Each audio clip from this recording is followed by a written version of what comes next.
Deuxième habitude à avoir, c'est de ne pas vivre dans les dettes excessives. Pourquoi? Les dettes excessives vont créer encore plus de dettes. Vous n'allez pas avoir assez d'argent pour vivre au jour le jour.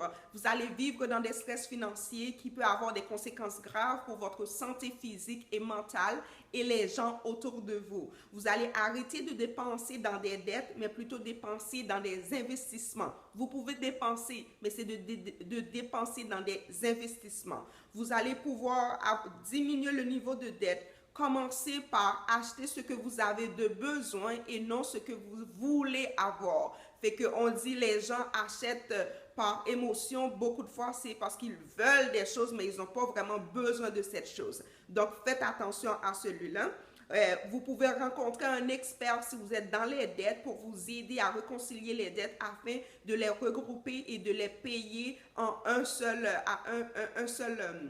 organisme financier. Fait que ça, c'est très important. Augmentez vos sources de revenus afin de diminuer les dettes excessives et mettre de l'argent de côté pour au moins 6 mois dans le fond, pour vous aider à arrêter de vivre dans les dettes excessives. Donc, deuxième principe, c'est deuxième habitude à avoir, c'est de ne pas vivre dans les dettes excessives afin de ne pas vivre dans plus de dettes. Et vous savez, l'argent attire l'argent. Si vous êtes dans des dettes, vous allez attirer encore plus de dettes. Fait que deuxième habitude, ne pas vivre dans les dettes excessives.